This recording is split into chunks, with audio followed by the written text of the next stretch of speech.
व्यास कृष्ण भागवतम द्वितीय स्कंद द्वितीय अध्याय श्लोक संख्या 12 शब्दार्थ अनुवाद एवं तात्पर्य कृष्ण कृपा मूर्ति श्री श्रीमद अभय चरणारविंद भक्तिवेदांत स्वामी प्रभुपाद द्वारा अधीन लीला हसिते क्षणोल्लसत् भूभंग संसोचित भूरि अनुग्रहं दीक्षेत चिंतामयमेनमीश्वरं यावन् मनो धारण यावत् तिष्ठते। अधीन अत्यंत उदार दैन्य रहित लीला लीलाएं हसित हास इक्षण चितवन से उल्लसत चमकता भ्रूभंग बाहों का बांकपन संसूचित सुचित भूरी विशाल अनुग्रहम वर कृपा इक्षेत एकाग्र करें चिंतामयम दिव्य एनम इस विशेष ईश्वरम परमेश्वर को यावत जब तक मनः मन धारणाया ध्यान से अवतिष्ठते स्थिर किया जा सकता है। अनुवाद तात्पर्य बहुत बड़ा है। ओ 2 नहीं 3 पेज है, 1 2 3। भगवान की भव्य लीलाएं तथा उनके हास्यमय मुख के उल्लासमय चितवन उनके व्यापक वरदानों के संकेत हैं।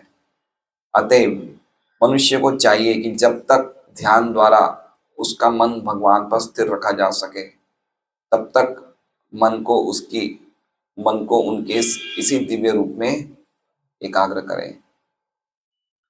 ओम अज्ञानतिमिरान्धस्य ज्ञानाञ्जनशलाकया चक्षुरुन्मीलितं येन तस्मै श्रीगुरवे नमः। नाम श्रेष्ठं मनुमपि शचीपुत्रमत्र स्वरूपं रूपं तस्याग्रमुरुपुरीं मातुरीं गोष्ठवाटीं राधाकुण्डं गिरिवरमो राधिका माधवाशां प्राप्तो यस्य प्रथितकृपया श्रीगुरुं तमतोऽस्मि। वन्देऽहं श्रीगुरो श्रीयुतापदकमलं श्रीगुरुं श्रीरूपं साग्रजातं सैलन्यगुणाथं तत्तत्सदीयम् साद्वैतं सावधूतं परिजनसहितं कृष्ण चैतन्य देवं श्रीराधा कृष्ण पादान् सहिता शिवकान्तां गुरुरेश्वर भगवान तीन स्मरणाय विघ्न विनाशं अनायासेन निज वांछित पूर्ण। हरे कृष्णा कृष्णा कृष्णा हरे हरे हरे राम राम राम हरे हरे। सभी भक्तों का स्वागत है भागवतम क्लास में।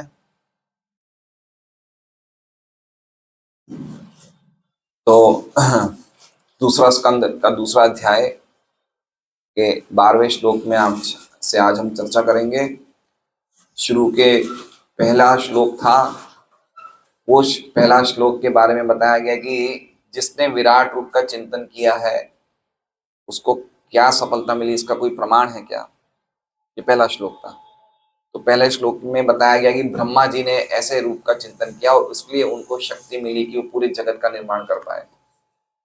फिर दूसरे से 7 श्लोकों तक, श्लोक संख्या 2 से श्लोक संख्या 7 तक कर्म कांड के मार्ग को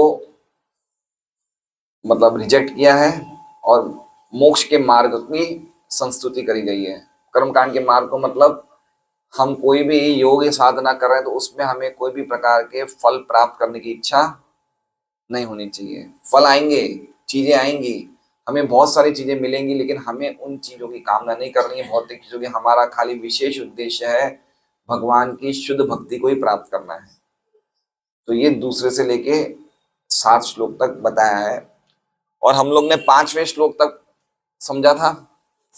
6ठे और 5वें और 4थे और 5वें श्लोक में कि व्यक्ति जो वास्तव में योगी, जो वास्तव में भगवान का ध्यान करना चाहता है, उसे सबसे पहले खाली जीवन निर्वाह के लिए आवश्यक वस्तुओं को ग्रहण करना चाहिए। 2 श्लोक थे ना, 4थे और 5वें क्या श्लोक थे वो?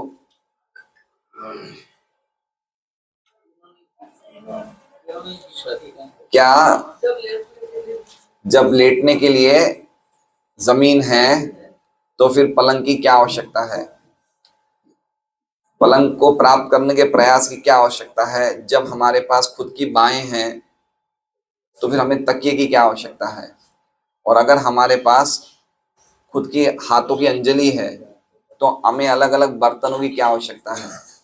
और यद्यपि दिशाएं हैं और क्या कहते हैं, वृक्षों की छाल है, तो हमें वस्त्रों की क्या आवश्यकता है? तो बहुत ही हाईली, बहुत ही ऊंचे वैराग्य के ये श्लोक बताए थे। दो दूसरा श्लोक भी ऐसा ही है कि चलो फिर भी अगर कोई कहे कि हमें फिर भी कपड़े चाहिए, तो सड़क पे क्या कपड़े नहीं है? आ, सड़क पे कपड़े नहीं मिलते हैं, क्या बोलते हैं उसे? चिथड़े। हम्म। और क्या, मतलब रोटी कपड़ा और मकान, अगर कपड़ा चाहिए तो भी सड़क पे चिथड़े पहन लो, और रोटी तो क्या, वृक्षों ने फल देना बंद कर दिया। वृक्ष तो रहते ही दूसरों के हित के लिए, परभ्रता, दूसरों के कल्याणी वृक्ष लगे रहते हैं, तो क्या वृक्षों ने फल छाया देनी बंद कर दी है? और मकान, क्या भगवान ने पर्वतों में गुफाएं नहीं बनाई है, गुफा में रह जाओ? तो फिर क्यों कोई विद्वान व्यक्ति को धनी व्यक्तियों की चापलूसी करना चाहिए? यहां तक हमने सुना था। तो कहने का मतलब ये है कि विद्वान व्यक्ति को कभी भी इन चीजों की आवश्यकताओं के लिए धनी व्यक्तियों के पास नहीं जाना चाहिए। ये चीजें उनको कैसे ना कैसे जब सिद्ध हुए, जैसे हमने देखा था कि ऐसा बताया गया था कि ये जीवन निर्वाह की चीजें हमें कम करनी चाहिए, जितने में मिल जाए, और अगर वो भी कोई दूसरी तरीके से मिल जाए तो उसके लिए भी परिश्रम क्यों करना चाहिए? समझ रहे थे बात को, है ना? अन्यथा से सिद्ध हो जाती है वो चीजें, ये सब हमने पढ़ा था। समझ रहे हैं बात को? जैसे हमने उदाहरण क्या दिया था, राम तीर्थ जी का उदाहरण दिया था कि अगर महीने का 1 लाख कमा रहे हैं और इसमें इनका 8-10 घंटा जाता है, तो इनका देख रहे हैं कि मेरे घर का खर्चा तो 20,000 में ही चल रहा है, और मेरे उसमें अगर 2-3 घंटे में मुझे अगर 20,000 मिल जाए तो मैं 10 घंटा क्यों काम करूं?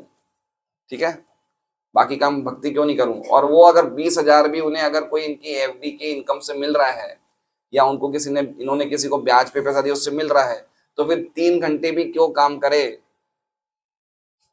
है ना, उनको मिल रहा है तो फिर पूरे टाइम क्यों नहीं भजन करे? तो कहने का मतलब है कि जो रोटी कपड़ा और मकान की आवश्यकता हमें ऐसे ही मिल रही है। कैसे मिल रही है भाई? कपड़े सिलवाने की भी क्या आवश्यकता है? चिथड़े पड़े हैं, ले लो, है ना? रोटी, मंचूरियन, फल, क्या ये सब क्या बनाने की आवश्यकता है? फल से, पेट से फल खींच लो, खा लो। और मकान, गुफाएं, सो जाओ कहीं, जैसे 6 गोस्वामी सोते थे, वृक्ष के नीचे सोते थे, पर्टिकुलरली रूप सनातन गोस्वामी। तो फिर इन सब चीजों के लिए एक धनी व्यक्ति के पास क्यों जाएं, ये सब चीजों की याचना करने के लिए? ये हमने सुना था। उसके बाद सब भक्त लोग आए थे, सीनियर डिवोटीज, अपने अपने भागवतम क्लास बोली थी। लेकिन हम जो इस श्रृंखला से बोल रहे हैं, तो खाली एक लिंक बता देता हूँ कि आगे क्या बताया था 6ठे श्लोक में। तो 5वें श्लोक में हमने देखा था कि व्यक्ति को, अगर वास्तव में जो योगी है, उन्हें धनी व्यक्तियों के पास नहीं जाना चाहिए इन चीजों को मांगने के लिए। 6ठे श्लोक में कहा है, एवं स्वचित्ते, सब लोग साथ में बोलिए, एवं स्वचित्ते स्वत एव सिद्ध आत्मा प्रियोर्थो भगवान अनंत तम निर्वर्तो नियतार्थो भजेत संसार हेतु परमश्रय। तो क्या है, पहला शब्द क्या है? एवं। एवं का मतलब इस प्रकार निवृत्त होके। पहले 2 श्लोक क्या बताए थे?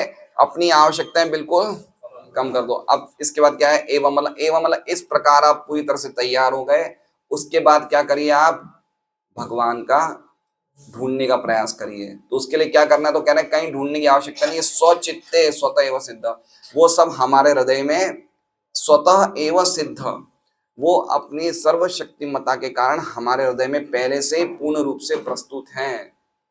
हमें बुलाने की आवश्यकता नहीं है, हमें उनका आह्वान नहीं करना है, हमें उन्हें ढूंढना नहीं है। कहाँ है वो?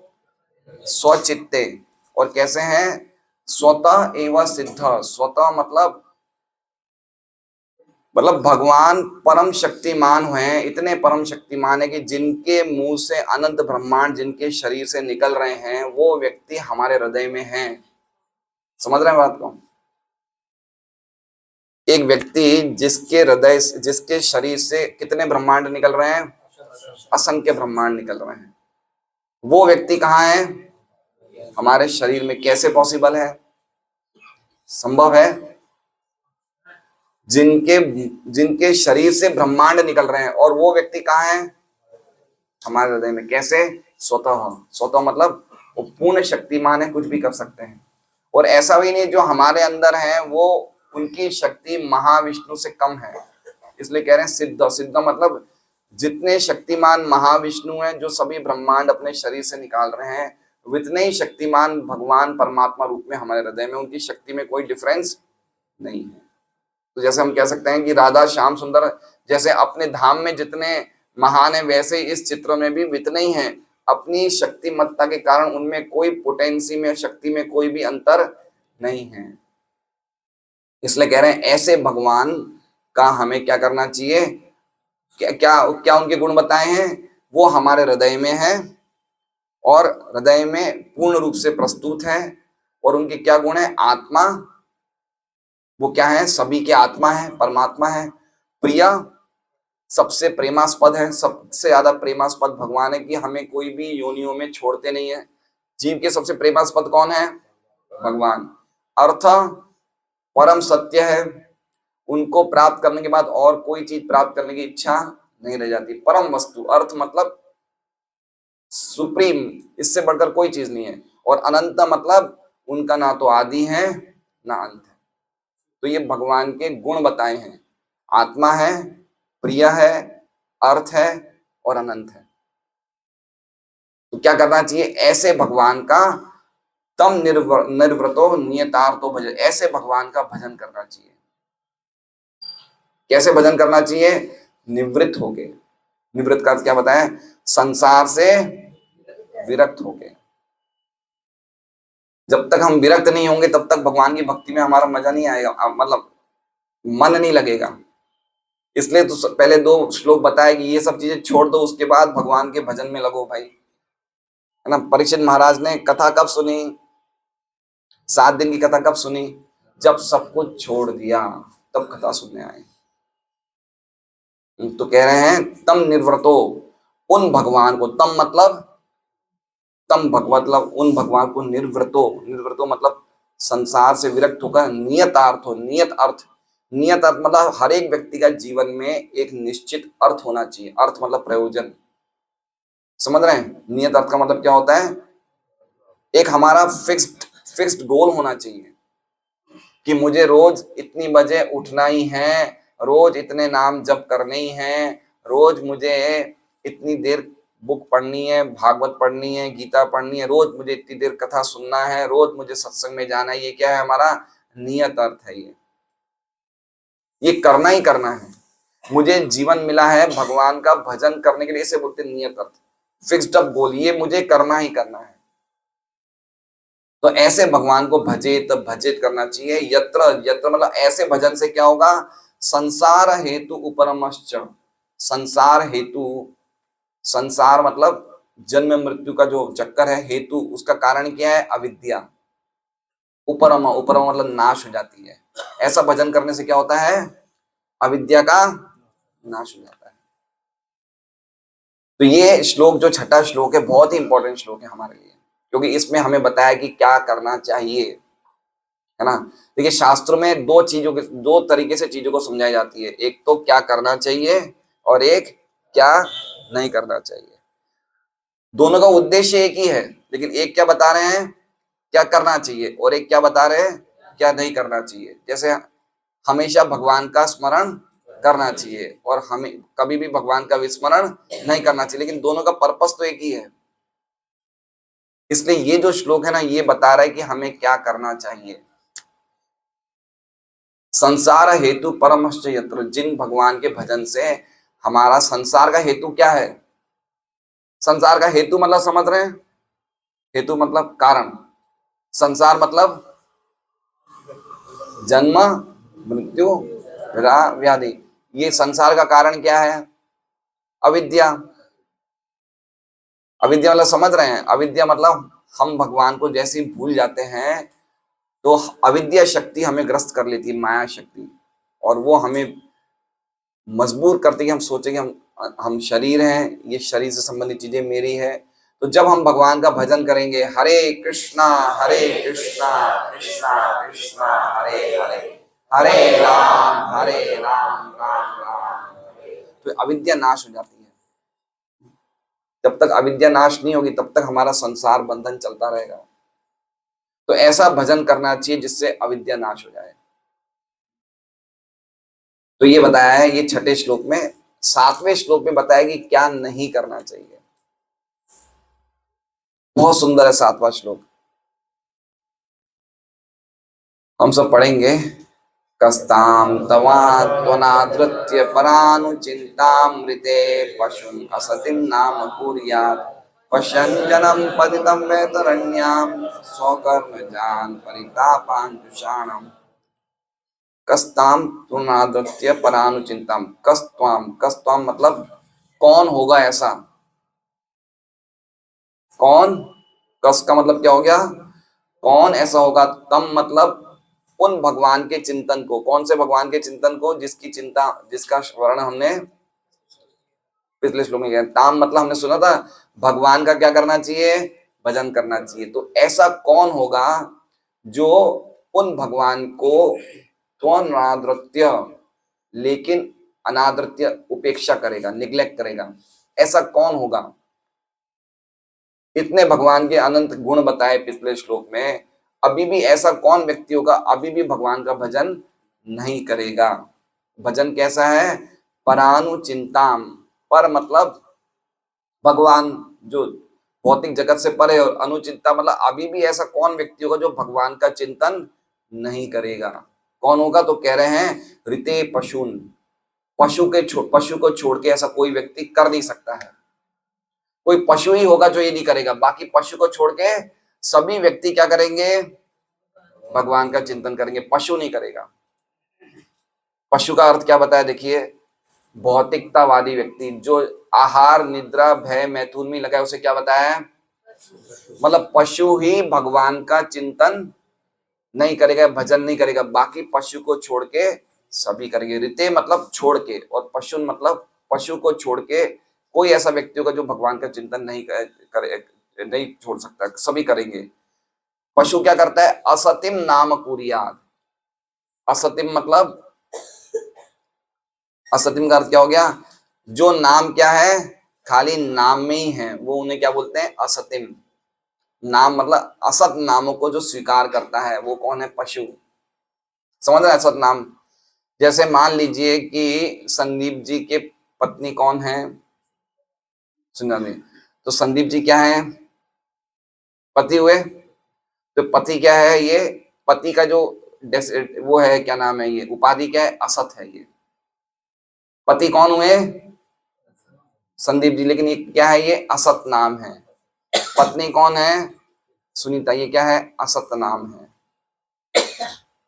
मैं इस सोसाइटी का प्रेसिडेंट हूं, तो प्रेसिडेंट कौन है, ये नाम असत है। समझ रहे हैं, ये नाम कुछ ही दिन में भुला दिए जाएंगे। समझ रहे हैं बात को। ये पति कब तक रहेंगे, संदीप जी असत है, कुछ साल तक। सुनीता देवी कब तक पत्नी रहेगी, कुछ समय तक। गोपाल प्रभु इस सोसाइटी के कब तक प्रेसिडेंट रहेंगे, कुछ समय तक। तो ये असती नाम कुर्यात्, हम लोगों ने क्या कहा है, ये असत नामों को स्वीकार कर लिया है कि मैं इस फ्लैट का मालिक हूं, ये मेरे बच्चे हैं, ये सब क्या है, असत नाम। मतलब असत नाम मतलब मैं और मेरे शरीर से संबंधित चीजों को स्वीकार करता है। कौन करता है, पशु। वो भगवान का भजन नहीं करते, बाकी सभी करेंगे। समझ रहे हैं, दो चीजें बदल जाएगी, नाम और चेहरे। क्या बदल जाएगा, एक गाना था, नाम गुम जाएगा चेहरा ये बदल, है ना, सुना है गाना। सही बात है। तो नाम गुम हो जाएंगे और चेहरे बदल जाएंगे। तो जो व्यक्ति इन दो चीजों को स्वीकार करता है, असत नाम और असत चेहरे, वो क्या होगा, वो भगवान का भजन नहीं कर सकता है। पशु है, निपट भौतिकतावादी, मतलब जो खाली इसी चीज में इंटरेस्ट रखता है कि भाई मुझे खूब धन कमाना है, खूब अच्छी तरह रहना है, खूब अच्छी तरह खाना है, खूब अच्छी तरह सोना है, खूब इंद्रिय विषय भोग करना है, उसका दिमाग इसमें चलता है, वो भगवान का भजन को निग्लेक्ट करेगा। बाकी उसको छोड़ के कोई ऐसा व्यक्ति होगा नहीं होगा जो भगवान के भजन को निग्लेक्ट करेगा। ये मतलब कहने का है। तो क्यों वो जो बाकी लोग हैं क्यों नहीं करेंगे, क्यों भजन करेंगे? क्योंकि दे रहे हैं पश्यन जन्म पतितम वैतरण्याम। वो पश्यन, वो देख रहे हैं, जन्म मतलब सामान्य लोग, पतितम गिर गए, किसमें गिर गए? वैतरण्याम। वैतरणी नदी, यमलोक के पास एक नदी का नाम है वैतरणी। और भौतिक जगत में जो हमें कुछ कष्ट मिल रहा है वो भी क्या है? वैतरणी नदी के समान ही है। तो पश्यन जन्म मतलब हम लोग देख रहे हैं कि कैसे कितने लोग कष्ट पा रहे हैं, तो अभी भी क्या भजन नहीं करेंगे? है ना? समझ रहे हैं हम लोग किसका चिंतन करते हैं? भगवान को छोड़ के दूसरी चीजों का चिंतन करते रहो, उससे हमें क्या कष्ट मिल रहा है देख रहे हैं। पश्यन जन्म पतितम वैतरण्याम। हम लोग भगवान के भजन को निग्लेक्ट कर रहे हैं और कष्ट पा रहे हैं। क्यों कष्ट पा रहे हैं? तो कह रहे हैं स्वकर्म जान, अपने खुद के कर्मों के कारण कष्ट पा रहे हैं। कोई दूसरा आपको कष्ट नहीं दे रहा है, कोई दूसरे के कर्मों से आपको कष्ट नहीं मिल रहा है। किसके कर्मों से मिल रहा है कष्ट? स्वकर्म जान, आपके खुद के कर्मों से कष्ट मिल रहा है। और कैसा कष्ट मिल रहा है? परितापान, छोटा ताप नहीं मिल रहा है, परि मतलब बहुत ज्यादा ताप मिल रहा है।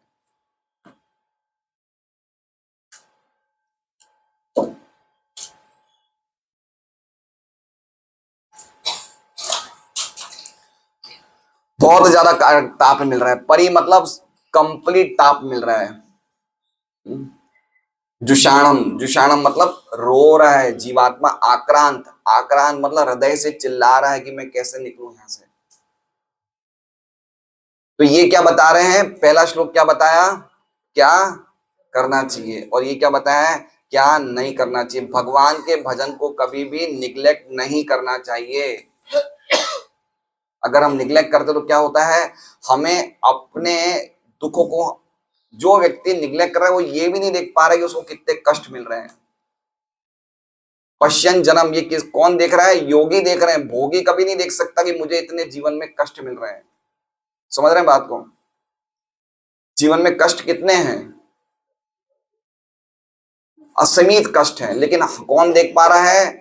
जो भगवान का भजन कर रहा है वो ही देख पा रहा है। जो भजन में लगा है वो ही देख पा रहा है मुझे कितने कष्ट मिल रहे हैं। बाकी जो भजन नहीं कर रहे हैं उनको तो लग ही नहीं रहा है कि हमें कष्ट मिल रहे हैं। इसलिए कभी भी भगवान के भजन को निग्लेक्ट नहीं करना चाहिए। तो ये हमने 7वें श्लोक में देखा। 8वें से लेके 11वें श्लोक में परमात्मा का पूरा वर्णन है कि जो योगी प्रगति करता है उसे परमात्मा के रूप का चिंतन करना चाहिए। तो पूरे 8वें से 11वें श्लोक तक परमात्मा का वर्णन है कि परमात्मा हमारे हृदय में जो है उनका रूप कैसा है ना? तो ये 4 जो मंत्र हैं, 4 जो श्लोक हैं, ये सब ध्यान मंत्र हैं। कैसे हैं? ये श्लोक के द्वारा हम भगवान का ध्यान करते हैं। इसे क्या कहा जाता है? समझ रहे? जैसे जैसे मान लीजिए कि अगर मुझे पता चले, मंत्र मतलब उच्चारण, ध्वनि, तो ध्वनि के द्वारा हमें ध्यान करना है। जैसे मान लीजिए आज पनीर मटर की सब्जी है, तो आपको ध्यान आ जाएगा ना? आएगा ना? तो पहले ध्यान कैसे आया? ध्वनि से, मटर पनीर। अब आपको उसके मटर पनीर का रूप का ध्यान आ गया कि कैसे मेरी प्लेट में आएगा और मैं खा लूंगा। तो ये क्या श्लोक, जो 4 श्लोक हैं, इनमें भगवान के रूप का वर्णन है, और रूप के वर्णन को शब्दों के द्वारा हमें ध्यान करना है। समझ रहे हैं? इसलिए ये बता रहा है कि जो पिछली बार हमने देखा था 26 से 37 श्लोकों में विराट रूप का वर्णन था, ठीक है, पहले अध्याय में, और ये 4 श्लोकों में किसका वर्णन है? परमात्मा का। तो विराट रूप का ध्यान कौन करते हैं? जो योगी आसक्त होते हैं, और परमात्मा का ध्यान जो करते हैं जो योगी विरक्त होते हैं। तो ये 4 श्लोक हम पढ़ते हैं। केचित् स्वदेहांतरदयावकाशे प्रादेश मात्रम पुरुषम वसंतम चतुर्भुजम कंजरतांग शंका कदाधरम धारणया स्मरण। अब इसमें क्या है, विश्वनाथ चक्रवर्ती ठाकुर और श्रीधर स्वामी की बहुत बड़ी बड़ी टीकाएं हैं, लेकिन अभी हमारे पास तो 12वां श्लोक भी बोलना है।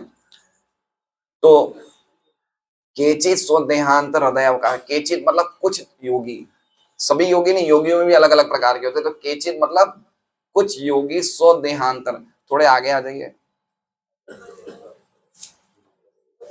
माताओं के लिए बहुत जगह आ गया।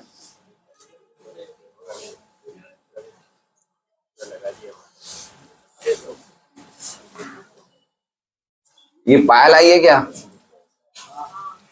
चलो तो अच्छी बात है। तो सासू बहू जी दोनों आगे आ जाएं।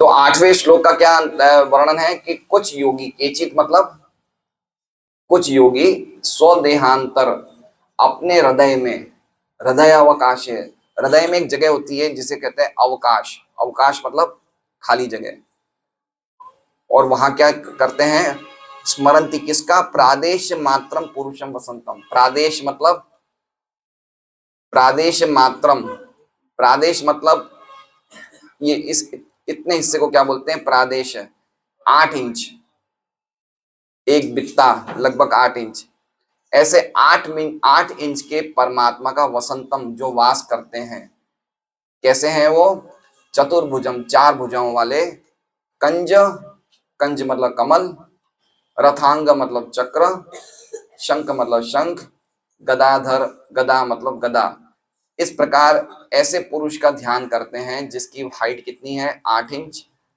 और जो क्या लेके बैठे हैं, क्या लेके खड़े हैं, शंख, चक्र, गदा और पद्म। ऐसे पुरुष का कुछ योगी अपने हृदय में ध्यान करते हैं। उनके रूप का वर्णन आगे बताया है 9वें श्लोक में। प्रसन्न वक्त्रम नलिने नलिनायते क्षणम कदम्ब किंजल कपिशंग वाससम, रसन महारत्न हिरण्मयांगदम सुरन महारत्न किरीट कुंडलम।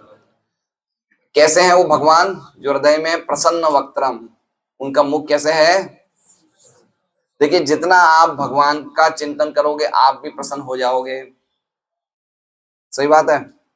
अभी हमारे चेहरे क्या हैं, लटके हुए हैं, हम लोग बिल्कुल सुस्त रहते हैं, परेशान रहते हैं चेहरे, क्योंकि हम भगवान का चिंतन ही नहीं कर रहे हैं। भगवान कैसे हैं, प्रसन्न वक्त्रम।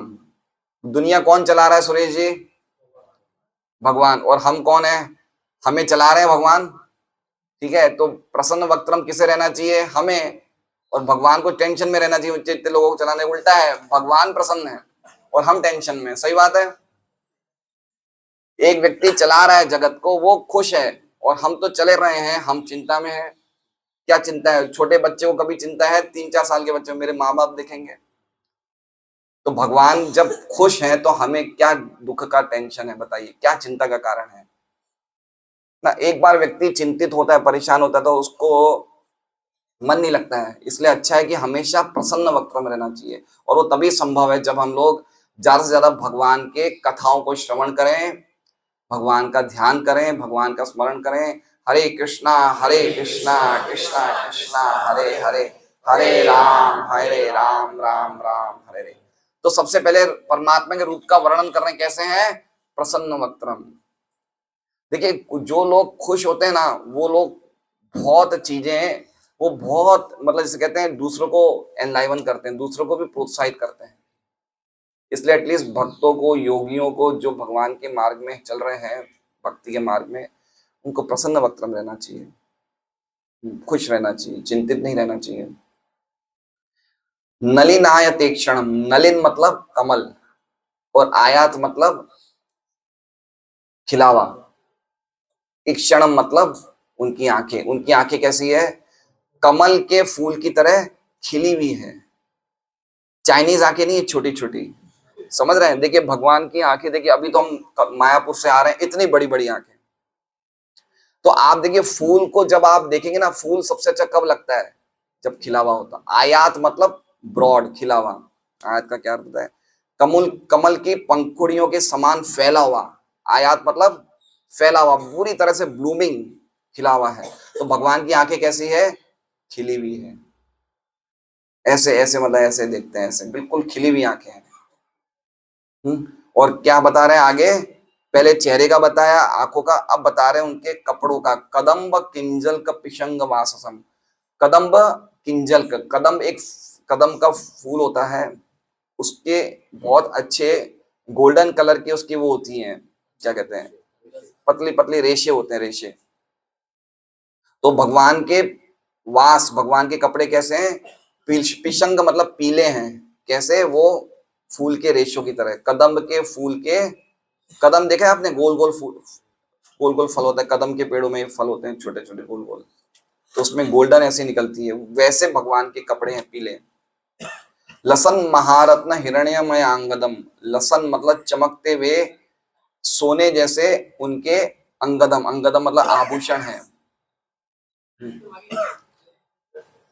महारत्न, महारत्न मतलब उनके सोने के आभूषण है, और सोने में भी रत्न जटित है। सोने में क्या है, सोने के अंदर भी खाली सोने के आभूषण नहीं है, सोने में भी रत्न। वो भी कैसे रत्न है, बहुमूल्य महारत्न। महारत्न मतलब बहुत बेशकीमती, इतने उनके आभूषण हैं। और क्या है साथ में, सुरन महारत्न किरीट कुंडलम। उनका जो किरीट है, जिसे कहते हैं मुकुट, उसमें भी सब अच्छे अच्छे रत्न जटित हैं। और कुंडलम, कान में उनके जो इयरिंग्स हैं, उनके भी अच्छे अच्छे रत्न। मतलब हमने अभी नरसिंह भगवान देखे मायापुर में, तो मैंने ये श्लोक पढ़ के गया था, तो मैंने देखा तो भगवान के मुकुट पे रत्न जड़ित हैं। तो अब ये श्लोकों को पढ़ के हम भगवान का दर्शन करेंगे, तो हमारा दर्शन करने का पूरा विजन ही चेंज हो जाएगा। हम कहाँ देखते हैं भगवान के आभूषण या कुछ नहीं, हम तो खाली चेहरा देखते हैं बस। लेकिन हमें ये श्लोकों के द्वारा भगवान के दर्शन करने चाहिए, है ना। इसलिए बहुत जरूरी है ये हम सुने, परमात्मा कैसे लगते हैं, क्या उनका रूप है। ये तो हम लोग कभी भगवान को एप्रिशिएट नहीं कर पाएंगे। और जब तक हम भगवान को पूरी तरह से एप्रिशिएट, मतलब उनका गुणगान नहीं कर सकते, तब तक हमारा हृदय के जो अनर्थ है वो नहीं जा पाएंगे। तो ये कह रहे हैं कि उनके जो आभूषण हैं वो सब चमकते हुए, स्फुरन मतलब चमक रहे हैं।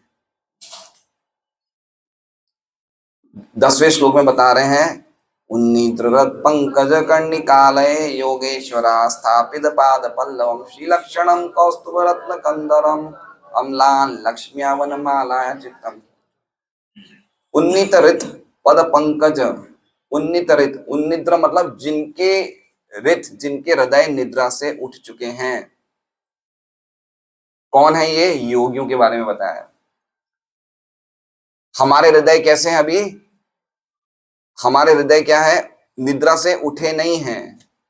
जीवात्मा जब अज्ञान में होता है तो उसका हृदय क्या होता है, संकुचित होता है।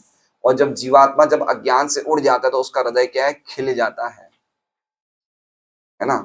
तो कह रहे हैं हृदय कैसे है योगियों का, पंकज। ये वर्णन क्या है, योगियों के लिए बताया है। पहला वर्णन क्या था, भगवान के लिए। ये पहली लाइन किसके लिए बताई है, योगियों के लिए। योगियों के हृदय कैसे हैं, बिल्कुल निद्रा से उठ गए हैं, खिल गए हैं, पंकज की तरह। और उस हृदय में कर्णिकाल है, उस हृदय के जो पंखुड़ियां हैं वो भगवान का आलय है, वहां भगवान निवास करते हैं। कौन से योगी के हृदय में निवास करते हैं, जिनका, योगियों का हृदय पूरा खिल चुका है, हृदय में कहीं भी कोई प्रकार की संकुचित भावना नहीं है, प्रसन्न भावना है। उस योगी के हृदय में कर्णिका, उसके उसकी पंखुड़ियों में भगवान के निवास स्थान का आलय है। आलय मतलब वहां रहते हैं।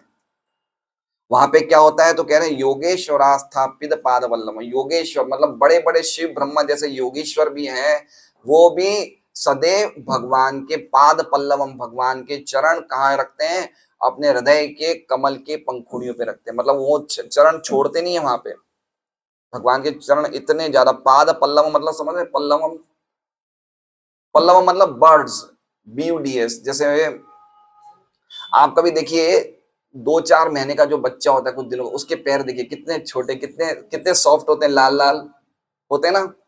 कुछ दिनों के बच्चों के जो छोटे छोटे कितने सॉफ्ट होते हैं चरण। तो भगवान के पाद मतलब भगवान के चरण इतने कोमल हैं, उनको बड़े बड़े योगेश्वर शिव ब्रह्मा जैसे योग के ईश्वर भी अपने चरणों में हमेशा रखे रखते हैं, वहां से हटाते नहीं है।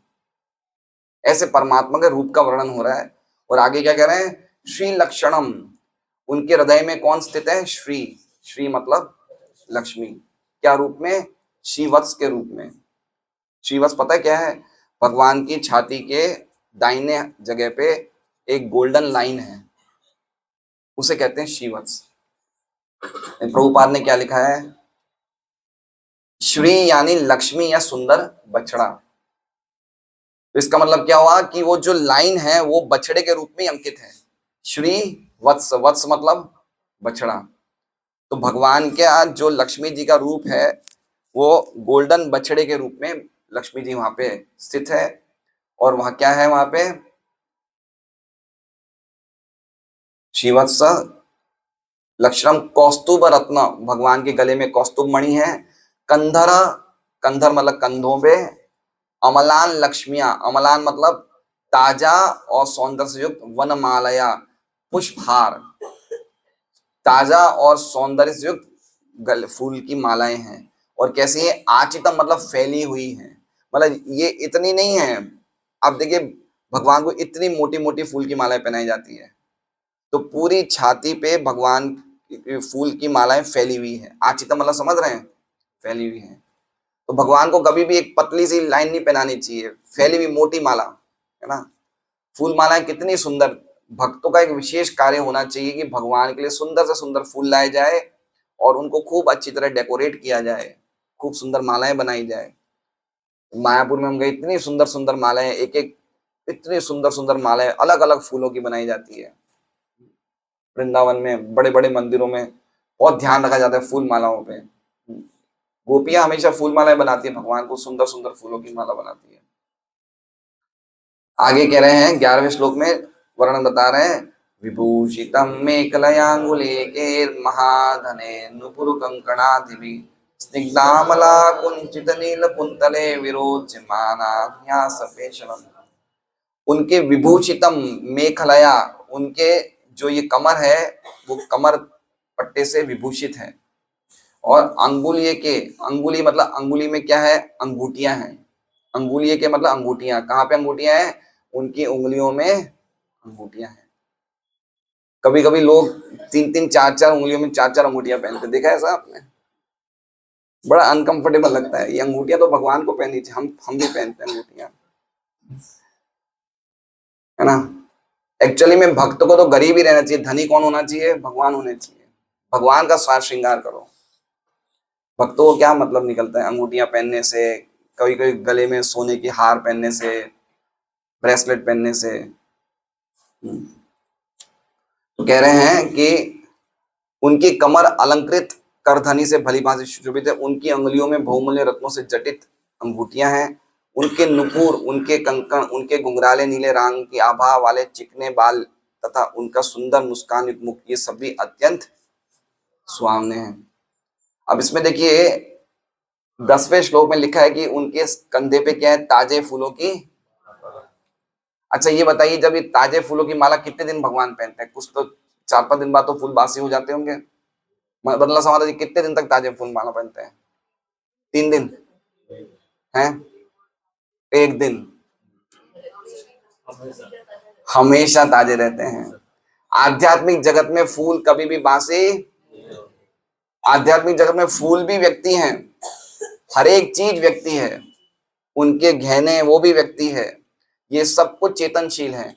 तो कभी भी आध्यात्मिक जगत में फूल बासी, वो ताजे ही रहते हैं, हमेशा फ्रेश रहते हैं।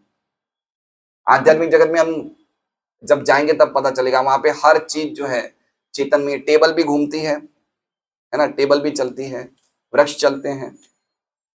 जाने की इच्छा हो रही है या यहीं रुकना है? क्या करना है बताइए? जहां पे चलना क्या है? नृत्य को चलना बोलते हैं, बोलने को गीत बोलते हैं। ऐसा है आध्यात्मिक जगत। कोई व्यक्ति चलता नहीं, क्या करता है? नृत्य करता है। अभी हम मायापुर में गए तो एक नीग्रो भक्त था, अफ्रीका का भक्त था, मेरे हिसाब से प्रवीण भक्त की तरह इतनी हाइट होगी। वो मंदिर में आते ही नाचना शुरू कर देता है।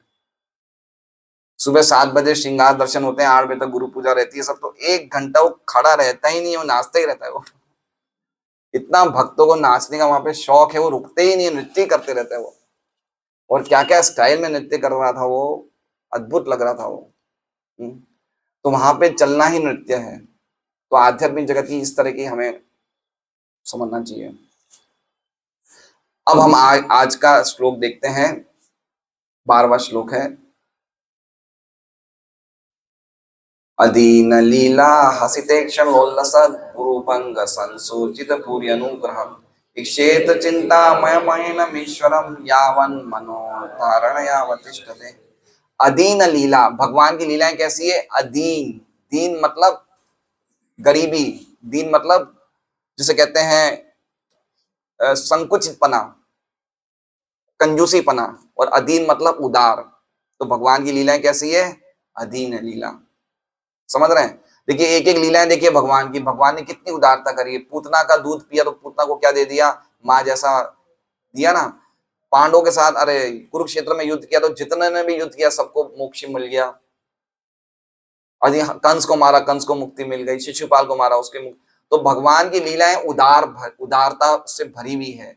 उनकी लीलाओं में कोई भी प्रकार का अपने लिए कुछ इच्छा नहीं है। वो दोनों लोगों को देना ही जानते हैं। लीला मतलब उनके कार्य है ना।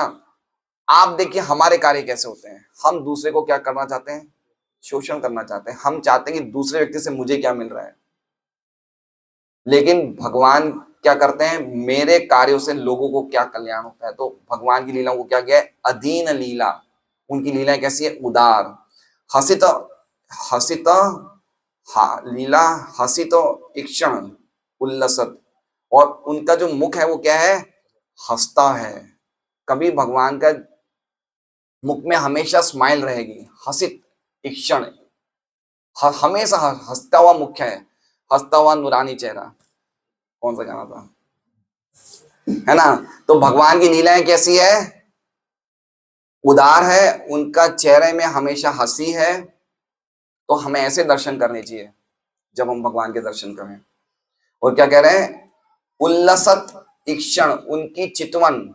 इक्षण मतलब चितवन, चितवन मतलब समझ रहे हैं? ग्लैंड्स। वो क्या है? उल्लसत। उल्लसत मतलब चमक रही है। समझ रहे हैं? देखिए व्यक्ति की आंखें बहुत कुछ बातें करती है। सही बात है। व्यक्ति को कुछ भी बातें करनी तो किससे कर लेता है? आंखों से कर लेता है। तो भगवान की चितवन मतलब भगवान देख रहे हैं तो भगवान की देखने में उल्लास है ना। हम लोग जाते हैं डिस्ट्रीब्यूशन में तो व्यक्ति के देखने से हमें पता चल जाता है लेगा नहीं लेगा। कोई दरवाजे भी देखता है इस तरह से हम समझ जाते हैं तो कि यहाँ तो गड़बड़ी है। और कोई बोलता भैंसवा आई तो हम समझ जाते भाई लेने वाला। तो उसकी आंखें सब कुछ बता देती है। तो भगवान की आंखें कैसी है? ईक्षण हसित उल्लसत। उल्लसत मतलब चितवन में उनके चमक है। चितवन मतलब देखते हैं, चितवन मतलब ऐसे ग्लांस कर रहे हैं। तो हम लोग जब भगवान को देखते हैं तो भगवान, हम क्या देखेंगे? भगवान हमें देख रहे हैं। हम मंदिर में जाएं तो हमें क्या सोचना चाहिए? भगवान हमें देख रहे हैं, हम क्या देख रहे हैं। तो ऐसी भगवान की आंखें हैं। आगे कह रहे हैं भ्रूभंग। भ्रूभंग मतलब उनकी आईब्रोज तिरछी। क्या लिखा हुआ है? बाहों का बांकपन। बांक मतलब टेढ़ी तिरछी आईब्रोज से देखते हैं, ऐसे ऐसे, है ना। तो ये बहुत, देखिए अगर किसी व्यक्ति को काम भावना सता रही हो तो उसे भगवान की आईब्रोज पे ध्यान देना चाहिए। भगवान की आईब्रोज को देखेगा ना तो उसको काम भावना सताएगी नहीं। तो कह रहे हैं कि भगवान की जो आईब्रोज हैं वो क्या कर रही है? वो हमें भूरी भूरी देख रही है। टेढ़ी टेढ़ी नजरों से भगवान आईब्रोज के द्वारा देख रहे हैं हमें। ये सब क्या बता रहा है? तो कह रहे हैं संसूचित। संसूचित ये सूचना दे रहा है, सूचित कर रहा है। क्या सूचित कर रहा है? भूरी अनुग्रहम, बहुत ज्यादा भगवान हम पे कृपा कर रहे हैं। तो भगवान का देख रहे हैं, समझ रहे हैं? भगवान की उदार लीलाएं, भगवान का हंसता हुआ चेहरा, भगवान की उल्लासमय चितवन और भगवान की तिरछी आईब्रोज, ये बता रहे हैं कि वो हम पे बहुत ज्यादा कृपा बांट रहे हैं। संसूचित भूरी अनुग्रह। भूरी मतलब बहुत ज्यादा, अनुग्रह मतलब दया, और सूचित मतलब सूचित कर रहा है, और संसूचित मतलब अच्छी तरह सूचित कर रहा है। तो अगर हम भगवान के दर्शन कर रहे हैं तो इसका मतलब हम पे बहुत बड़ी कृपा हो रही है भगवान की। तो कह रहे हैं इस प्रकार का जो परमात्मा का रूप है, इक्षेत चिंतामयम एनम ईश्वरम। इक्षेत मतलब एकाग्र करना चाहिए, चिंतामयम, ये चिंतामयम रूप है भगवान का। श्रीधर स्वामी विश्वनाथ चक्रवर्ती ठाकुर कहते हैं कि जो रूप चिंतन के द्वारा प्रकट हो जाए उसे क्या बोलते हैं? चिंतामयम। देखिए आज आपका मन नहीं लग रहा है राधा श्याम सुंदर को देखने में, ठीक है, वापस कल चिंतन करो तो आपके मन की इच्छा थोड़ी और बढ़ जाएगी। जितना ज्यादा चिंता करो, भगवान का रूप कैसा है? चिंतामयम। चिंतामयम समझ रहे हैं? जितना चिंतन करोगे उतना अच्छा लगेगा। भौतिक जगत में आप कोई सामान्य स्त्री पुरुष के चेहरों का चिंतन करोगे इतने ज्यादा आप परेशान हो जाओगे। चिंता में समझ रहे हैं? जैसे ये दाल लवणमयी है, लवणमयी मतलब समझ रहे हैं? ये दाल नमक वाली है, नमक बहुत ज्यादा डल गया है इसमें। इसी प्रकार से भगवान कैसे हैं? चिंतामयी है। जितना चिंतन करोगे उतना प्रकट होंगे, इसलिए कह रहे हैं चिंतामयमेनम। इसी रूप का इच्छित एकाग्र भाव से चिंतन करना चाहिए। ईश्वरम, परमेश्वर का इसी चिंतामय। मन नहीं करे, देखो मन नहीं लग रहा है लेकिन आप तो लगे रहो। कोई व्यक्ति कहे कि मेरा मन नहीं लग रहा है, लेकिन आप तो लगे रहो। मन नहीं लग रहा है, हम तो लगे रहे। मान लो मेरा मन नहीं लग रहा है जप करने में, लेकिन फिर भी जप करो। मेरा मन नहीं लग रहा है भगवान के रूप को देखने, फिर भी देखो। मन नहीं लग रहा है, फिर आप तो मन से अलग हो ना, हम तो मन से अलग हैं, तो हम तो लगे रहे। भाई मुझे 8:10 तक भगवान के रूप को देखना है, अब मन लगे नहीं लगे देखना है। मुझे 2 घंटा सुबह सुबह जब करना है, मन लगे नहीं लगे करना है, तो धीरे धीरे क्या होगा? मन लगना शुरू हो जाएगा। बता रहे ना चिंतामयम। भाई ऐसे ही तो होता है, स्त्री पुरुष में आकर्षण कैसे होता है? पहले बिल्कुल नहीं होता है, धीरे धीरे बात करते तो आकर्षण हो जाता है। सही बात है पायल? रोहित आया क्या? नहीं आया। तो कह रहे हैं कि भगवान का जितना चिंतन करेंगे हम, जितना भागवत पढ़ेंगे, जितना गीता पढ़ेंगे, जितना हरि नाम लेंगे, हमारा मन लगेगा लगेगा बढ़ेगा। और एक दिन ऐसा आएगा कि हम इस तरह से भौतिक जगत की चीजों को छोड़ देंगे जैसे बिल्कुल हमें लगेगा हम क्या चीजों में पड़े हुए, सब अनर्थ निकल जाएंगे। लेकिन लगे रहो बस, है ना, लगे रहना है, बस लगे रहना है, हमें छोड़ना नहीं है। यावन मनो धारयवा तिष्ठते, जब तक मन हमारा भगवान में अवतिष्ठते, फिक्स नहीं हो जाता, तब तक ये धारणा के द्वारा भगवान में मन को लगाए रखें। ये श्लोक का अर्थ है। तात्पर्य थोड़ा बड़ा है। भगवत गीता में 12.5 में कहा गया है कि निर्विशेषवादी अपने निराकार ध्यान के कारण अनेक कठिनाइयों से गुजरता है, लेकिन भगवान के स्वरूप की व्यक्तिगत सेवा के कारण भक्त सरलता से प्रगति करता रहता है। अतएव निराकार ध्यान निर्विशेषवादी के लिए कष्ट का कारण है। यहाँ पर भक्त को निर्विशेषवादी चिंतक की तुलना में लाभ है। निर्विशेषवादी भगवान के साकार रूप के विषय में संशय युक्त रहता है। पॉइंट समझ रहे हैं? कौन सा श्लोक है? क्लेशोदिक तरसो तेषाम अव्यक्ता शक्ति। जो व्यक्ति निराकार की उपासना करता है उसके रास्ते में बहुत दुख है, कष्ट है। अब बताइए हमें क्या दुख है? हम भगवान को देख रहे हैं ना, भगवान के बारे में सुन रहे हैं, तो हमें कोई कष्ट है कि? बताइए, कोई व्यक्ति बोल सकता है कथा सुनते सुनते मुझे बहुत कष्ट हो रहा है? कोई बोल सकता है कि भगवान को देखने में मुझे दर्द हो रहा है? ऐसा कोई बोल सकता है? इसमें कहाँ कष्ट है? लेकिन निराकारवादी क्या करता है? उसे कोई वो रूप तो है ही नहीं उसके पास, सुनने के लिए कुछ है ही नहीं, तो किसको सुनेगा वो, किसको देखेगा?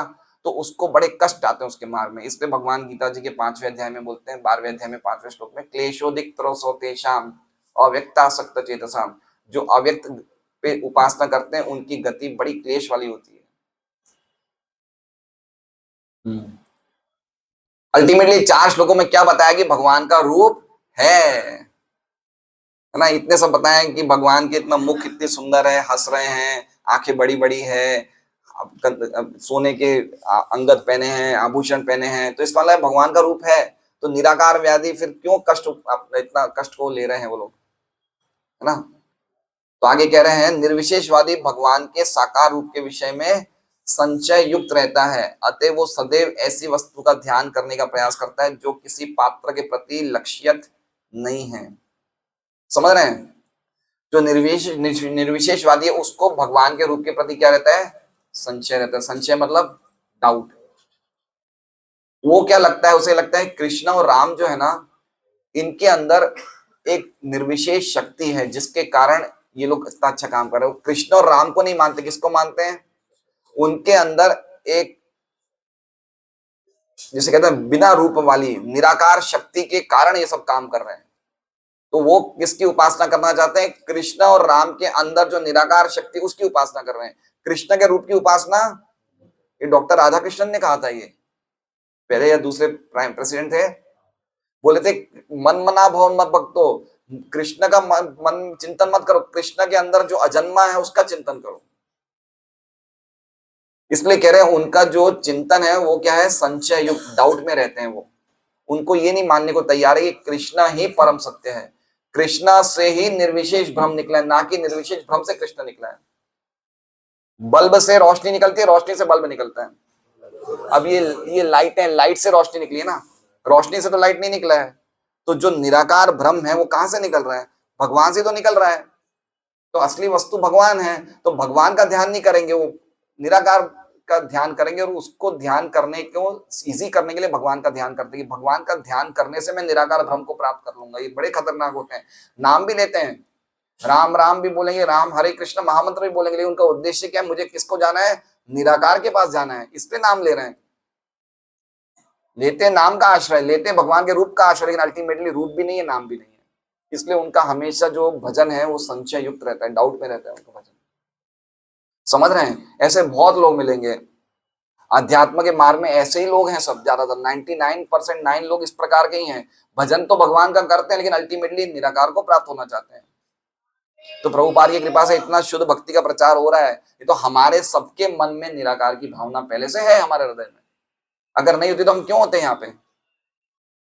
हमारे सबके हृदय में कहीं ना कहीं परमात्मा से एक होने की इच्छा हमारे सबके हृदय में है। जो इसी कारण से भागवत में प्रामाणिक विधान दिया है कि मन की यथार्थ एकाग्रता के लिए उसे भगवान के वास्तविक रूप पर केंद्रित करना चाहिए। यहाँ पर ध्यान की जिस विधि का अनुमोदन किया है वो भक्ति योग अर्थात भौतिक अवस्थाओं से मुक्त होने के बाद की भक्ति में सेवा की विधि है। ज्ञान योग भौतिक अवस्थाओं से मुक्ति की विधि है। जैसा कि पहले कहा जा चुका है, भौतिक अस्तित्व की अवस्थाओं से मुक्त हो लेने के बाद अर्थात निवृत्त होने पर या जब कोई समस्त भौतिक आवश्यकताओं से मुक्त हो जाता है तब वो भक्ति योग विधि को संपन्न करने के लिए योग्य बन जाता है। अतएव भक्ति योग में ज्ञान योग निहित है, अथवा दूसरे शब्दों में शुद्ध भक्ति की विधि एक साथ ज्ञान योग का भी काम करती है। समझ रहे हैं बात को? ज्ञान योग किसे करना चाहिए? जो विरक्त है। कर्म योग किसे करना चाहिए? जो आसक्त है। और भक्ति योग के लिए क्या जरूरी है? ना ज्यादा विरक्ति ना ज्यादा आसक्ति। तो हम लोग सब सही कैंडिडेट हैं। हम लोग ज्यादा विरक्त भी नहीं है, ज्यादा, है ना, हमारे लिए भक्ति सही। हम विरक्त नहीं है, हमें कभी कभी पिक्चर भी जाना है, घूमने भी जाना है, कभी कभी चाट पकौड़ी भी खानी है, और ज्यादा आसक्त भी नहीं है, हमें कथा में भी जानना है। तो भक्ति योग वही कर सकता है जो ना ज्यादा विरक्त हो ना ज्यादा आसक्त हो।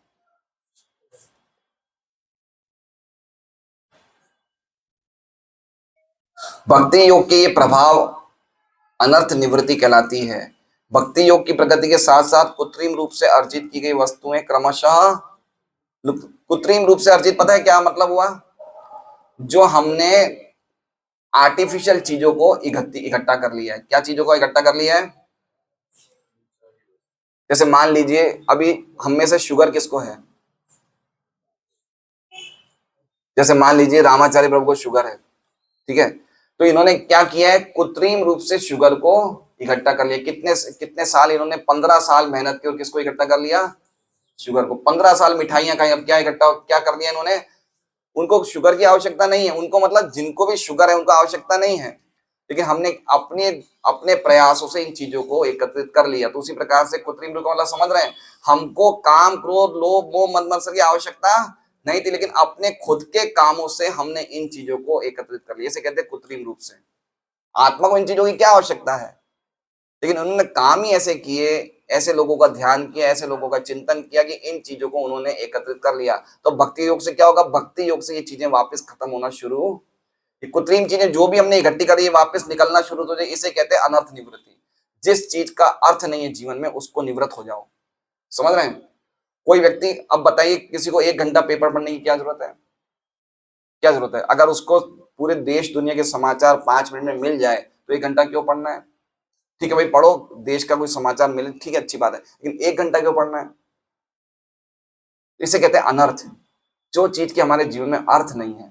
तो इसी तरह से हमने जन जन्मांतर से ऐसी बहुत सी कृत्रिम चीजों को इकट्ठा कर लिया जिनकी हमारे जीवन में कोई आवश्यकता नहीं, आत्मा को देखते हुए। तो भक्ति योग से क्या होगा, वो चीजें अपने आप ही धीरे धीरे निकलना शुरू, खत्म होना शुरू हो जाए, क्रमशः लुप्त होती जाती है। क्रमशः मतलब एक साथ लुप्त नहीं होगी, धीरे धीरे।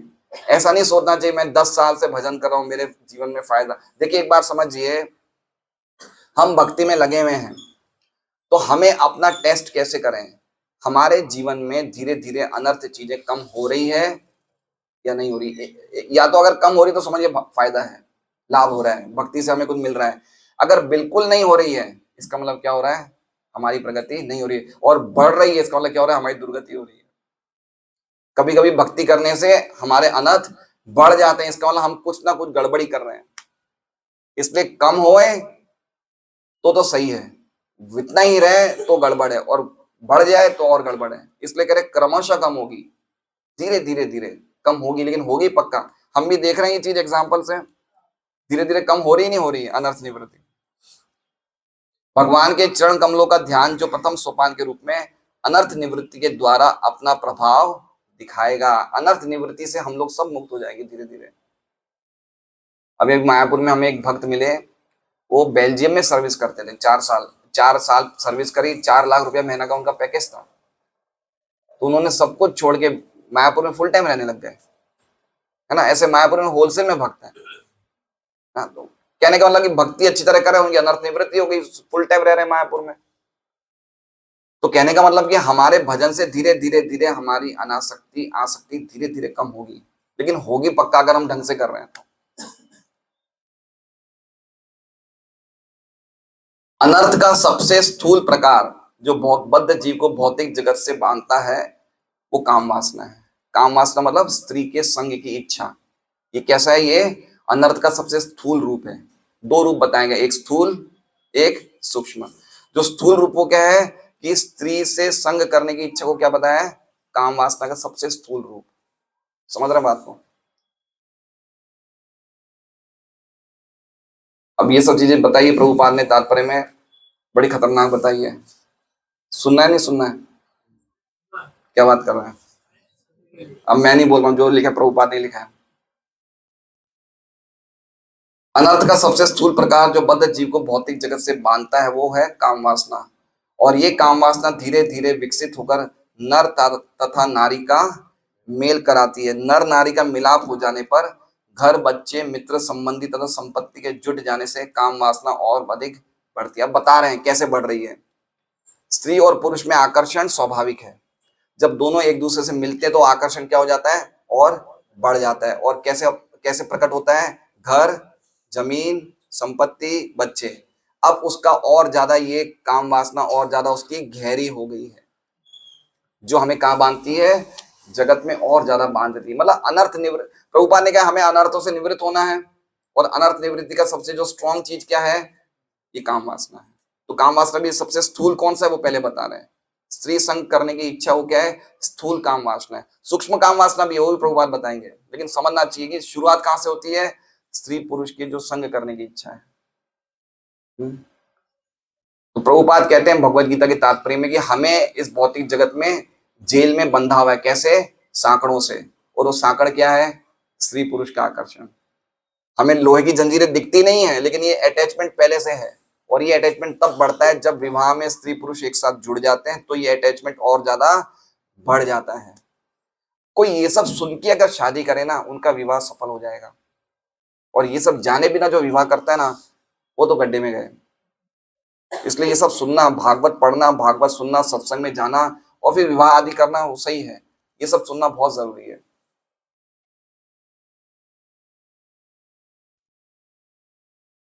जब इन सबकी प्राप्ति हो जाती है तो बद्ध जीव इन सारे बंधनों से अभिभूत हो उठता है और मिथ्या अहंकार का भाव या मैं और मेरा का भाव प्रधान बन जाता है।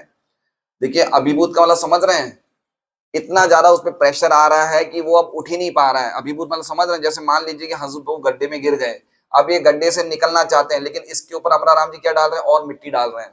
क्या डाल रहे हैं, तो अब उनका स्त्री पुरुष का अटैचमेंट हो गया, इतने सब बच्चों के, अब वो निकलना चाहते, निकल नहीं पा रहा है वो। अभिभूत मतलब समझ रहे हैं, और ज्यादा वो फंस रहा है, और ज्यादा फंस रहा है।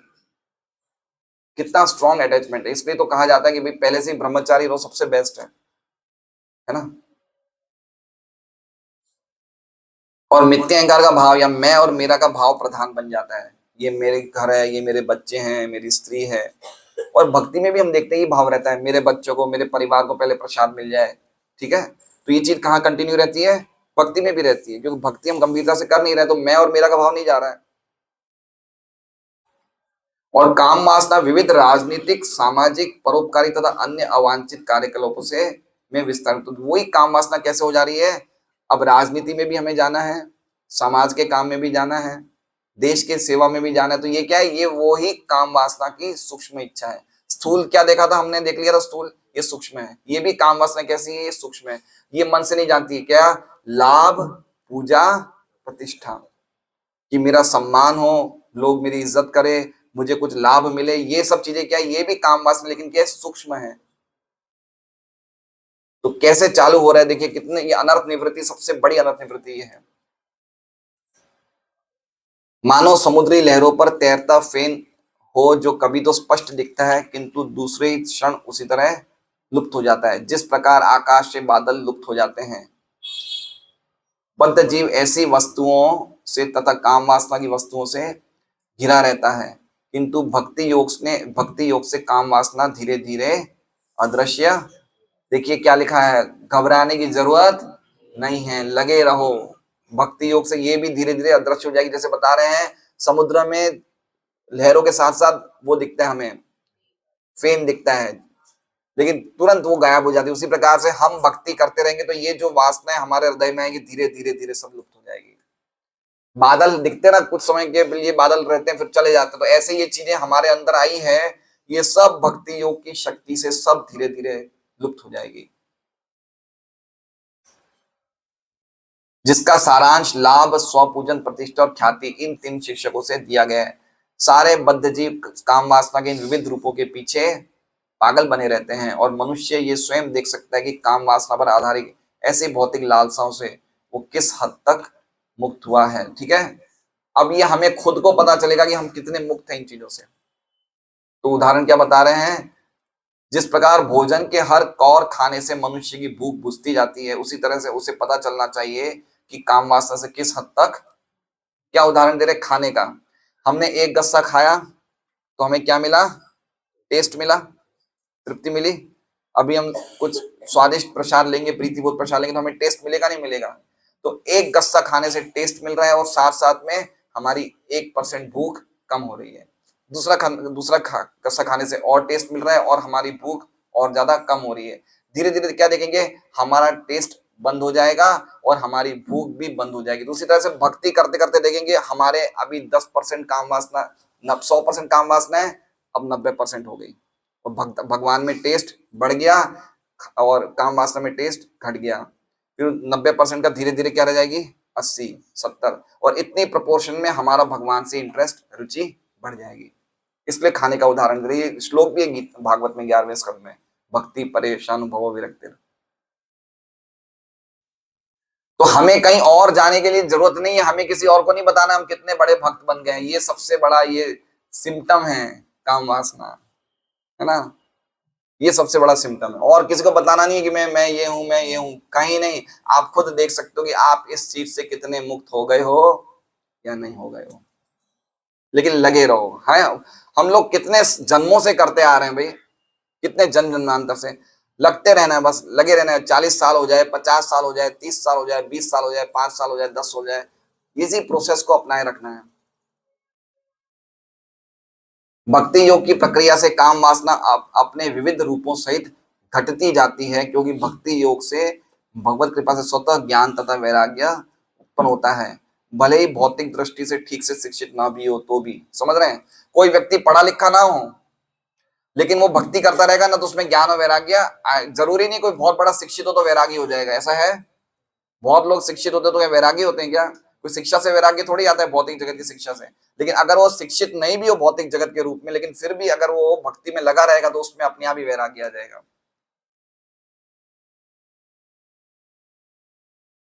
ज्ञान का अर्थ है वस्तुओं को उनके यथार्थ रूप में जानना, और यदि विचार विमर्श से ज्ञात हो जाए कि कुछ वस्तुएं ऐसी है जो सर्वथा अनावश्यक है, तो ये स्वाभाविक है कि जिसने ज्ञान अर्जित किया है वो ऐसी अवांछित वस्तुओं को, ठीक है ना, धीरे धीरे हमें पता चलेगा, चीजों को ढंग से देखेंगे, ये चीज मिले जरूरी नहीं है मैं क्यों लूं।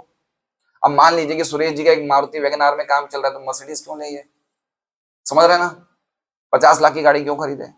ये कब उनको दिखेगा, जब वो भक्ति करें तब दिखेगा चीजों को, नहीं तो पहले नहीं दिख रहा है उन्हें चीजों को। एक्चुअली में सबसे बड़ी समस्या है कि हम चीजों को देख नहीं पा रहे ना ढंग से। पश्यन अपि न पश्यति, हम देख रहे लेकिन फिर भी नहीं देख रहे। हम देख रहे हैं कि हमारे परिवार वाले, हमारे मित्र सब मृत्यु को प्राप्त हो रहे, लेकिन हमें क्या लगेगा, हम तो नहीं मरेंगे। लेकिन ये भक्ति करने से उसकी आंखें है ना खुल जाती है, वो चीजों को ढंग से देखने लगता है। जब बद्ध जीव ज्ञान के अनुशीलन द्वारा ये देखता है कि भौतिक आवश्यकताएं अवांछित है, तो वो उनसे अपना नाता तोड़ लेता है। ज्ञान की अवस्था वैराग्य अर्थात अवांछित वस्तुओं से विरक्ति कहलाती है। हम इससे पूर्व बता चुके कि अध्यात्मवादी को स्वावलंबी होना चाहिए और उसे अपने जीवन की नैतिक आवश्यकताओं की पूर्ति के लिए धनी अंधे पुरुषों से भीख नहीं मांगे। ये पढ़ा था ना हमने। अब देखिए कुछ ऐसा बता रहे प्रभुपाद की, वास्तव में आप लोगों को लगेगा कि ये तो जबरदस्त चीज बता रहे हैं। सुनिए जरा क्या बोल रहे हैं। सुखदेव गोस्वामी ने जीवन की ऐसी आवश्यकताओं यथा खाने, सोने तथा रहने की समस्याओं के लिए विकल्प सुलझाए हैं। विकल्प बताए थे कि अगर तुम्हें सोना है तो कहां सो जाओ, पृथ्वी पे। खाना है तो, मतलब सुखदेव गोस्वामी ने ऐसा नहीं बोला कि सो ही मत, ऐसा बोला कि सो मत, खाओ मत, रहो मत, रहे ना, बोला है ना, लेकिन उनके कुछ ऑल्टरनेटिव बताए हैं। लेकिन क्या कह रहे हैं सुखदेव गोस्वामी ने जीवन की ऐसी आवश्यकताओं तथा खाने, सोने तथा रहने की समस्याओं के लिए विकल्प सुझाए हैं, लेकिन उन्होंने काम वासना की तुष्टि के लिए कोई विकल्प नहीं सुझाया है। अब देखिए क्या जबरदस्त रहते हैं, इसका कोई ऑल्टरनेटिव नहीं है। ये तो आपको काम वासना क्या करनी पड़ेगी, जीरो। सोने का ऑल्टरनेटिव है ना, सूर्य गोस्वामी बोला कि मत सो, सोने को बोला है ना, खाने को बोला है ना, आहार निद्रा भय मैथुन, चार चीजों में से तीन चीजों की अनुमति मिल गई है। कौन सी तीन चीजों की, आहार की, निद्रा की, भय, भय मतलब रहना कहीं ना कहीं, लेकिन मैथुन तो आपको जीरो करना पड़ेगा। समझ रहे हैं काम वासना का मतलब, समझ रहे हैं काम वासना मतलब स्त्री पुरुष की संग करने की इच्छा उसे बोलते हैं, है ना। ये क्रिया नहीं है, क्या है, इच्छा है। क्रिया तो आगे की बात है, हमें इच्छा से भी शून्य होना पड़ेगा मेरे भाइयों। समझ रहे हैं बात को, इच्छा से शून्य होना पड़ेगा, क्रिया तो आगे की बात है। बहुत गहरी बात है ये, कोई इसका विकल्प नहीं है इसका, तो ही हमारी अनर्थ निवृत्ति जाएगी। प्रभुपाद बोल रहे हैं। तो अभी हमें क्या करना चाहिए, इच्छा से शून्य होना चाहिए, क्रिया से शून्य होना चाहिए, क्रिया से। अभी हमारी इच्छा में इतनी शक्ति नहीं कि हम इच्छा से शून्य हो जाए। इसलिए जिसने संतान उत्पन्न कर लिए, जिसको संतान की आवश्यकता नहीं है, संतान हो गई, तो उसे क्या करना है, क्रिया से शून्य होना चाहिए, तो इच्छा शून्य होगी। मान लीजिए कि अगर आप बोल रहे हैं कि मुझे आज से टीवी नहीं देखना है, हजूर पर बोले मुझे आज से टीवी नहीं देखना है, 1 घंटा फुटबॉल मैच देख रहे हैं, देख तो रहे हैं, फिर इच्छा कहाँ हो रहेगी, फिर इच्छा बढ़ेगी ना। एक तरफ टीवी देख रहे हो, एक तरफ कह रहे हैं मुझे टीवी नहीं देखना, एक तरफ मिठाइयां खाई जा रही, कह रहे हैं मुझे तो मिठाई। तो पहले आपको वो एक्शन बंद करनी पड़ेगी, तो इच्छा शून्य होगी। तो उसी तरह से काम वासना की क्रिया पहले करनी पड़ेगी, तो इच्छा जीरो होगी। ठीक है, तो ये बता रहा है इसका कोई ऑल्टरनेटिव नहीं है। सोने का ऑल्टरनेटिव दिया, खाने का दिया और रहने का दिया, इसका कोई ऑल्टरनेटिव नहीं दिया है। जिसके अंतःकरण में काम वासना तब भी आंदोलित हो रही है, उसे संन्यास आश्रम ग्रहण करना ही नहीं चाहिए। तो चलो थोड़ी राहत मिल गई है, किसके लिए बताया है, सन्यासी के। हमें नहीं, हम नहीं बताया, हम बच गए। नहीं, ऐसा नहीं है, ऐसा नहीं है, हमें भी गृहस्थ धर्म का पालन करना है। गृहस्थ आश्रम में भी संतान नहीं चाहिए, तो हमें इसकी आवश्यकता नहीं है, है ना। जरूरी नहीं है सन्यासियों के लिए है, ये गृहस्थ के लिए भी है ये, क्योंकि आगे जाके प्रभुपाद चाहते हैं कि गृहस्थी व्यक्ति वानप्रस्थ लेगा, वो वानप्रस्थ व्यक्ति संन्यास लेगा। तो अल्टीमेटली हमें भी वही करना है, लेकिन सन्यासियों के लिए बिल्कुल स्ट्रांग है, गृहस्थों के लिए थोड़ी छूट छाट है, लेकिन सन्यासियों के लिए बिल्कुल कंप्लीटली रिस्ट्रिक्शन है। जिसने ये अवस्था प्राप्त नहीं की है उसे संन्यास, उसके लिए संन्यास आश्रम ग्रहण करने की प्रश्न ही नहीं उठता। इस प्रकार सही गुरु के मार्गदर्शन में क्रमिक भक्ति योग की क्रमिक प्रक्रिया द्वारा तथा भागवत के सिद्धांतों के अनुसरण द्वारा संन्यास आश्रम ग्रहण करने के पूर्व मनुष्य को कम से कम स्थूल काम वासना को वश में करने के लिए शक्तिमान होना चाहिए। तो ये स्टेज अल्टीमेटली हम सबको ही अपनाना है। कम से कम स्थूल काम वासना को हम लोग स्टॉप कर दें। देखिए ये भक्ति में लगने से ही हो पाएगा, है ना। हम भक्ति में नहीं लगेंगे, जबरदस्ती रोकने जाएंगे तो इतना ज्यादा स्प्रिंग बैक होगा ना, हम संभल नहीं पाएंगे। इसलिए भक्ति योग में लगे रहो, कथा सुनते रहो, भागवत कथा सुनते रहो, क्लास आते रहो, सत्संग में लगे रहो, तो धीरे धीरे अपने आप ही चले जाएगा। फोर्स में नहीं जा सकता ये सब चीजें, क्योंकि हम अनादि काल से करते आ रहे हैं ये सब। इस तरह शुद्ध परिष्कार का अर्थ है क्रमशः काम वासना से मुक्त होना, और इसकी प्राप्ति यहाँ पर वर्णित विधि द्वारा कहां से शुरू होती है? भगवान के चरणों से प्रारंभ करके उनके ध्यान द्वारा की जा सकती है। तो सबसे पहले क्या करना है? हमें इससे मुक्त होना नहीं होना है, तो क्या करना है? सबसे पहले कहां से ध्यान करना है? चरणों से। चरणों से ध्यान करिए।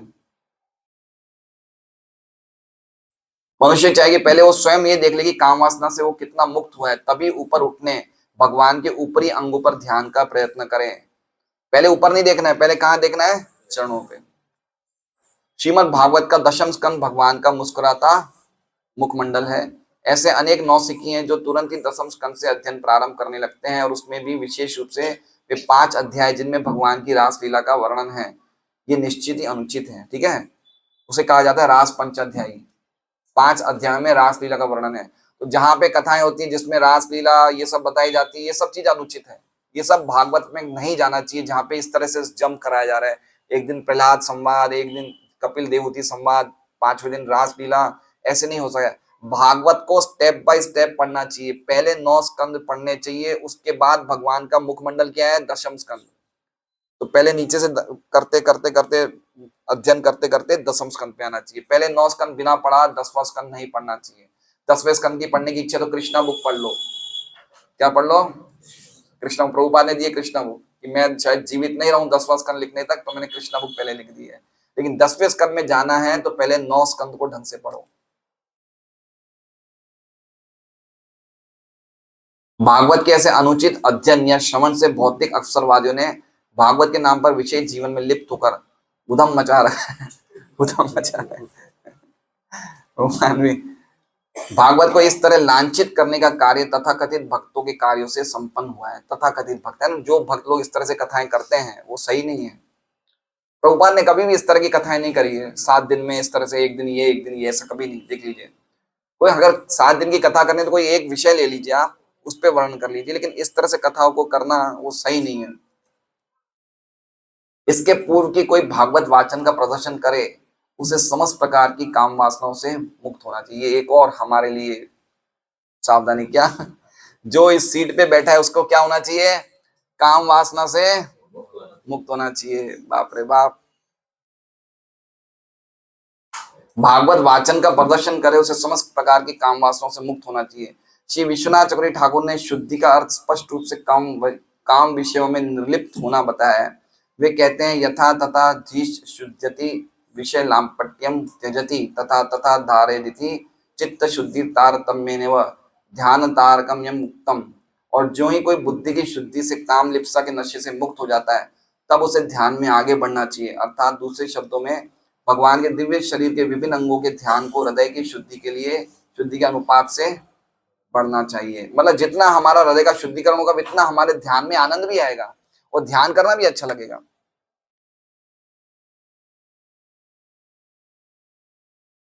निष्कर्ष ये निकला कि जो लोग अब भी काम वासना में आसक्त होकर फंसे हुए हैं उन्हें कभी भगवान के चरणों के ऊपर के अंगों पर ध्यान नहीं करना चाहिए। अतः उन्हें अपने आप को श्रीमद् भागवतम के प्रथम 2 स्कंदों का ही पाठ करने तक सीमित कर लेना चाहिए। इसका मतलब हम आगे नहीं पढ़े। इसका मतलब क्या हुआ? इसका मतलब ये हुआ कि हमें आगे पढ़ना है, लेकिन समझना चाहिए कि हम इससे निकलना चाहते हैं उस भावना से।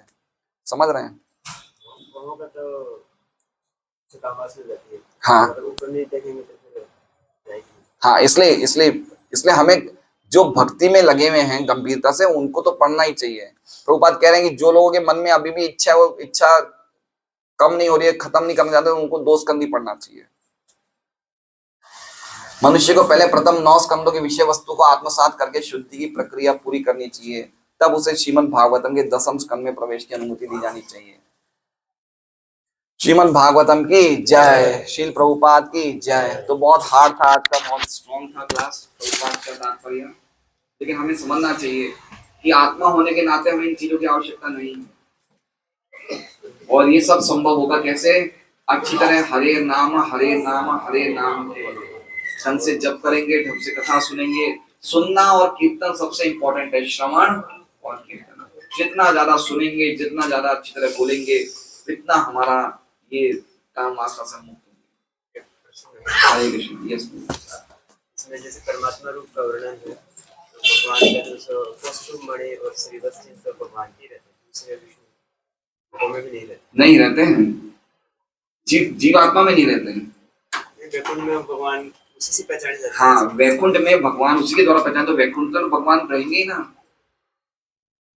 भगवान के कौस्तुभ मणि श्रीवत्स, देखिए वैकुंठ में हमारे भी भगवान की तरह 4 हाथ होते हैं, हम भी भगवान की तरह ही लगते हैं। जो दूत होते हैं, वैकुंठ के दूत होते हैं, वो भी भगवान की तरह ही दिखते हैं, सुंदर। लेकिन 2 चीजों का अंतर है, एक तो कौस्तुभ मणि नहीं होती है हमारे पास, और एक श्रीवत्स नहीं होता है, वो भगवान के पास ही होता है। ये तो परमात्मा का वर्णन। हाँ, तो परमात्मा का वर्णन है, लेकिन परमात्मा भी विष्णु ही है ना, जो अपने धाम में है वही रूप परमात्मा का है। तो वर्णन परमात्मा के, भगवान को भी वही रहता है अपने धाम में। कौस्तुभ मणि और श्रीवत्स वो रहता ही है। और श्रीवत्स चिन्ह वो कौस्तुभ मणि में है या नहीं? वो भगवान के वक्ष पे है कौस्तुभ मणि में। ऐसा लगता है। हाँ, ऐसा लगता है, लेकिन वो भगवान के छाती पे है, कौस्तुभ मणि पे श्रीवत्स नहीं है। श्रीवत्स का जो चिन्ह है भगवान की छाती पे। हरे कृष्णा। तो आप लोग